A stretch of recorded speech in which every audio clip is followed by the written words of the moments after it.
Assalamualaikum warahmatullahi wabarakatuh.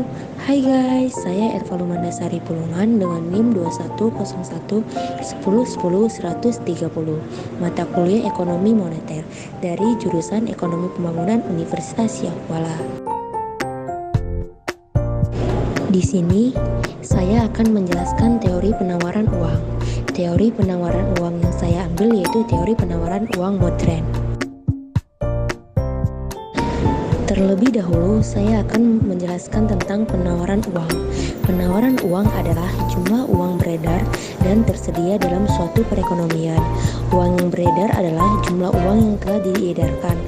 Adanya kebijakan moneter, yaitu kebijakan yang bertujuan untuk mengatur penawaran uang atau mengatur jumlah uang yang beredar. Jadi, penawaran uang merupakan tugas Bank Indonesia untuk mengendalikannya.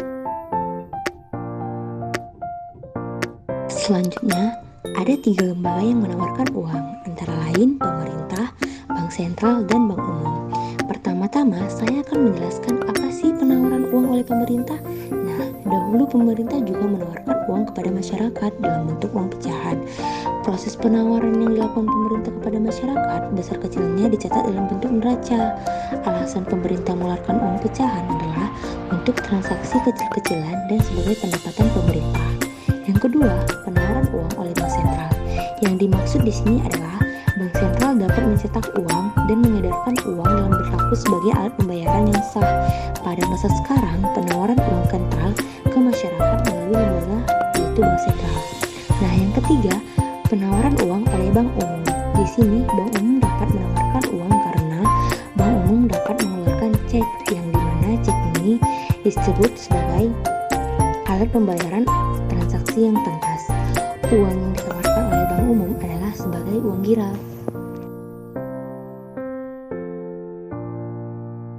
Jenis-jenis uang beredar di Indonesia.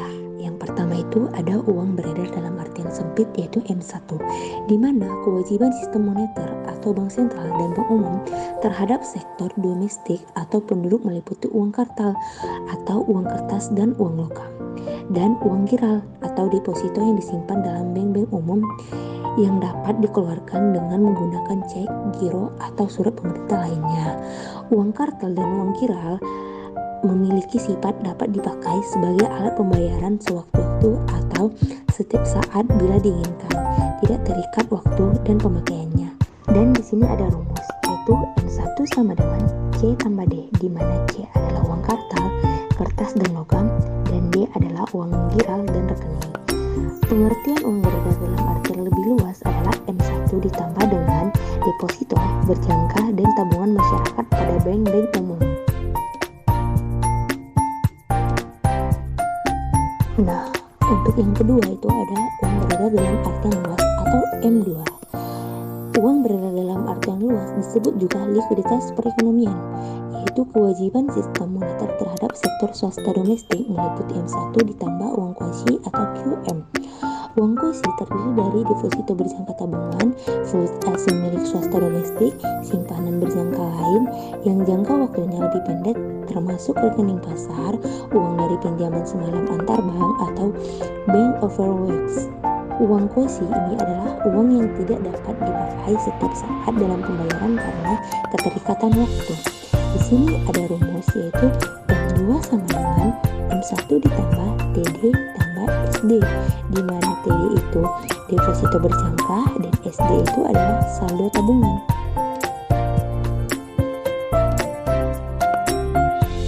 Nah, untuk yang ketiga itu ada definisi uang beredar lebih luas lagi atau M3, yaitu mencakup semua TD dan SD, besar kecil, rupiah atau dolar milik penduduk pada bank atau lembaga keuangan non-bank. Di sini ada rumusnya, yaitu M3 sama dengan M1 ditambah QM, di mana QM adalah uang kuasi. Laju pertumbuhan uang beredar atau M1 dalam indikator perekonomian Indonesia sering kaitannya dengan tingkat inflasi. Hubungan antara keduanya biasanya bersifat positif atau searah. Semakin tinggi laju pertumbuhan M1, maka semakin tinggi pula inflasi. Posisi uang kartal dan uang giral dalam uang beredar dimaksudkan untuk melihat bagaimana perkembangan peran uang kartal dan uang giral terhadap uang beredar. Perekonomian yang semakin maju, terutama dalam hal lalu lintas moneter, Posisi uang giral semakin lebih besar daripada uang kartal. Masyarakat di kota-kota besar akan cenderung menggunakan uang giral sebagai alat tukar atau alat bayar. Pengertian lain tentang uang yang perlu dipahami adalah uang primer, yaitu uang yang diedarkan pemerintah dari pemegang oleh masyarakat dan bank-bank. Uang primer ini meliputi uang yang dipegang masyarakat sebagai alat bayar sehari-hari. Syarat yang dimiliki bank, uang tunai di bank, dan deposito di bank sentral. Rasio atau posisi uang beredar atau M1 dan rasio atau posisi uang kuasi terhadap likuiditas perekonomian atau M2 merupakan indikator pemerintahan masyarakat terhadap barang dan jasa disediakan di pasar. Jika semakin rendah rasio M1 terhadap M2, di lain pihak semakin tinggi rasio uang kuasi terhadap M2, berarti pemerintah masyarakat melemah sehingga inflasi akan cenderung turun dan sebaliknya.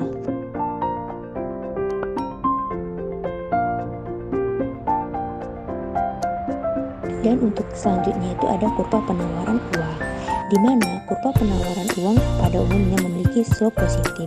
Seperti halnya kurva permintaan uang, jumlah uang yang beredar juga dipengaruhi oleh tingkat bunga. Di sini ada perubahan penawaran uang, di mana perubahan jumlah uang beredar atau bertambah atau berkurang dapat mempengaruhi aktivitas ekonomi dan keadaan perekonomian atau keseluruhan. Adapun faktor-faktor yang menyebabkan perubahan jumlah uang beredar adalah: 1.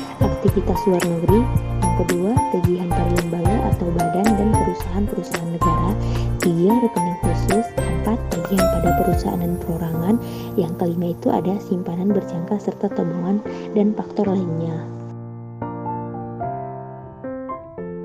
Dan di sini terdapat kurva penawaran uang yang semulanya berada di MS1 yaitu berpindah ke MS2 sebelah kanan, dan kurvanya berbentuk lurus. I menunjukkan suku bunga dan MS menunjukkan penawaran uang. Menurut Madura pada tahun 2009, faktor-faktor yang mempengaruhi nilai tukar uang ada 3, yaitu 1. Perbedaan tingkat inflasi atau harga barang umum antara kedua negara. Perubahan pada tingkat inflasi relatif dapat mempengaruhi aktivitas perdagangan internasional yang akan mempengaruhi permintaan dan penawaran suatu mata uang dan karenanya mempengaruhi nilai tukar atau kurs. 2. Perbedaan tingkat suku bunga antara kedua negara. Perubahan pada tingkat suku bunga relatif akan mempengaruhi investasi pada sekuritas asing yang akan mempengaruhi permintaan penawaran pada mata uang karenanya mempengaruhi nilai tukar. Yang ketiga, tingkat pendapatan relatif. Tingkat pendapatan akan mempengaruhi jumlah permintaan barang impor, maka pendapatan akan mempengaruhi kurs mata uang. Untuk selanjutnya ada teori penawaran uang tanpa bank, di mana teori ini menganggap seakan-akan perbankan tidak ada, kalaupun ada tidak mempunyai pengaruh terhadap proses penciptaan uang. Teori ini adalah gambaran ketika perekonomian masih menggunakan emas sebagai alat pembayaran dan belum ada sistem perbankan yang mempengaruhi penggunaan alat tukar. Ciri-ciri penawaran uang pada teori ini yaitu harga emas bisa naik dan turun, uang beredar secara otomatis berdasarkan mekanisme pasar dan tanpa campur tangan pemerintah. Jumlah uang atau emas dapat turun apabila emas dikirimkan ke luar negeri untuk menutup defisit neraca pembayaran atau impor. Industri-industri yang menggunakan emas dalam proses produksinya menyedotkan emas yang ada. Jumlah uang beredar atau emas naik apabila ada surplus neraca pembayaran atau karena produksi emas meningkat. Uang beredar ditentukan oleh proses pasar, sedangkan pemerintah bank sentral atau perbankan tidak mempunyai pengaruh terhadap besar uangnya beredar. Dalam hal ini, uang hanya akan bertambah apabila uang memproduksi emas, sedangkan produsen emas akan memproduksi emas hanya apabila menggunakan, yaitu apabila harga emas di pasaran lebih tinggi daripada biaya produksinya. Selanjutnya ada teori penawaran uang motret, di mana teori penawaran uang motret atau sistem standar kertas dikembangkan oleh ekonom-ekonom setelah Keynes. Terdapat tiga pelaku di dalam pasar uang, yaitu otoritas moneter, lembaga keuangan, dan masyarakat. Otoritas moneter merupakan supplier uang primer dalam masyarakat. Penawaran uang atau jumlah uang beredar dalam perekonomian modern merupakan hasil neto dari perilaku pemerintah. Dalam hal ini, bank sentral dan bank umum dan masyarakat. Namun dari ketiga golongan ini, bank sentral mempunyai pengaruh yang paling besar terhadap jumlah uang beredar. Hal ini disebabkan bahwa bank sentral yang memegang monopoli penciptaan uang kertas. Bank hanya bisa menciptakan uang giral atas dasar sejumlah tertentu. Uang kertas yang dipegang bank sentral, tanpa ada uang kertas tidak akan ada uang giral. Dari setiap uang kertas diciptakan bank sentral merupakan benih bagi penciptaan berbagai rupiah uang giral. Oleh karena itu, uang kertas ciptaan bank sentral disebut uang inti atau base money. Bank sentral dapat mempengaruhi jumlah uang yang beredar melalui uang inti, misalnya dengan pencetakan uang baru dan kebijakan-kebijakan yang mempengaruhi ratio ratio, misalnya dengan menentukan cash ratio, pemberian kredit likuiditas kepada bank-bank. Selain bank sentral, jumlah uang beredar ditentukan oleh perilaku masyarakat, dan bank-bank merupakan faktor di luar pengaruh langsung bank sentral. Nah, di sini terdapat proses terciptanya uang beredar, di mana proses terciptanya uang beredar merupakan proses pasar, yang artinya hasil interaksi antara permintaan dan penawaran, bukan sekedar percetakan uang atau keputusan pemerintah saja. Apabila pada suatu waktu permintaan uang akan uang inti tidak sama dengan penawaran uang inti, maka para pelaku dalam pasar uang masing-masing akan melakukan penyesuaian berupa tindakan-tindakan di subpasar uang inti, sehingga akhirnya terjadi keseimbangan antara permintaan dan penawaran.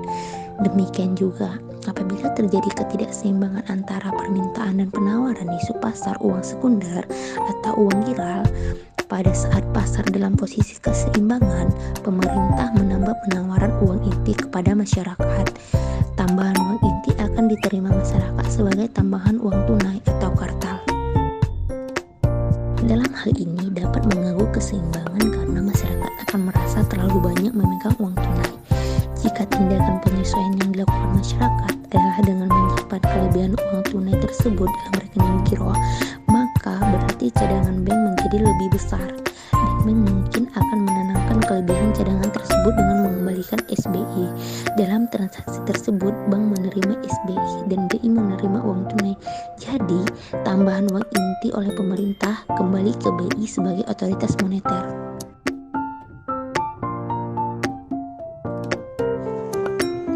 Uang kartal yang dipegang masyarakat tetap, tetapi ada tambahan uang giral sehingga M1 bertambah. Dalam dunia pertukaran modern, para produsen emas tidak mempunyai peranan moneter lagi, karena dalam standar uang kertas, sumber dari terciptanya uang beredar adalah otoritas moneter atau bank sentral. Sebagai supplier uang inti dan lembaga keuangan atau perbankan akanlah sebagai supplier sekunder. Pasar uang terdiri dari dua subpasar, yaitu subpasar uang primer dan subpasar uang sekunder. Masing-masing mempunyai permintaan dan penawarannya. Namun kedua subpasar tersebut sangat erat berhubungan satu sama lain.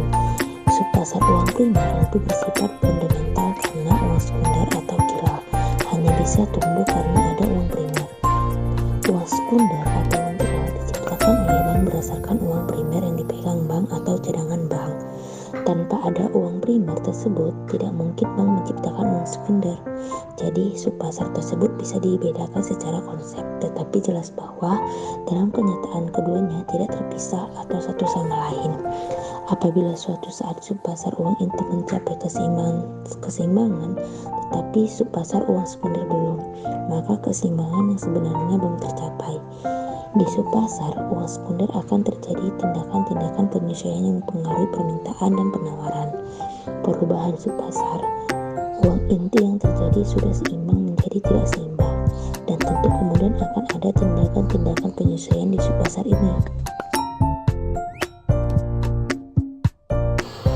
Proses penyesuaian ini akan terus terjadi di kedua subpasar sampai kedua subpasar tersebut mencapai keseimbangan secara bersama-sama atau simultan.